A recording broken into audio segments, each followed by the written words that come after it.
పరిశుద్ధత కలిగి ఉండాలి. ప్రవర్తన అంతటి విషయంలో మనం పరిశుద్ధత కలిగి ఉండాలని దేవుడు సెలవిస్తున్నాడు. అయితే మనం చూసినట్టయితే ఏ విషయాల్లో ఉండాలంటే, మనం చూసే చూపు విషయంలో ఒకటి, మనం నడిచే నడకలో, మనం మాట్లాడే మాట తీరులో, మన ఆత్మీయ జీవితం ఎలాగ ఉండాలంటే పరిశుద్ధంగా ఉండాలి. దేవునికి స్తోత్రం కలుగును గాక. ఎలాగ ఉండాలండి? పరిశుద్ధంగా ఉండాలి.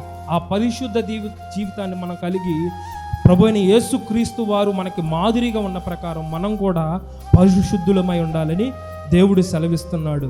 అలాగైతే మనం చూసినట్లయితే ఒక ఫ్యామిలీ అంటే భార్యాభర్తలు ఉన్నప్పుడు, ఒక భార్య అంట ఆమె దేవుణ్ణి ప్రార్థనకి వెళతా ఉండేదంట.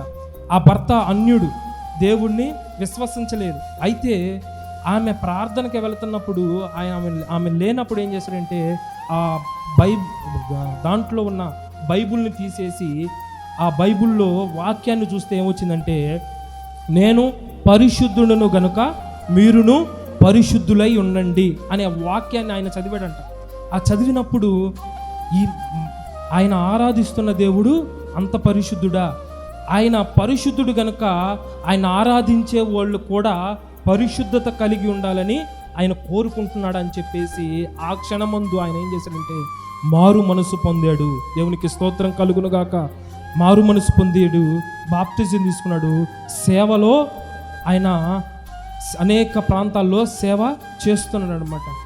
అయితే మనం చూసినట్లయితే ఆ యెషయా గ్రంథంలో కూడా దేవదూతలు పరిశుద్ధుడు పరిశుద్ధుడు పరిశుద్ధుడు అని గాన ప్రతిగానములతో ఆయన్ని ఏం చేస్తున్నాడంటే ఆయన్ని స్తుతిస్తున్నారు, ఆయన ఆరాధిస్తున్నాడు, ఆయన నామాన్ని మహిమపరుస్తున్నాడని యెషయా ప్రవక్త ఆయన చూసిన దర్శనంలో చెప్తూ ఉన్నాడు.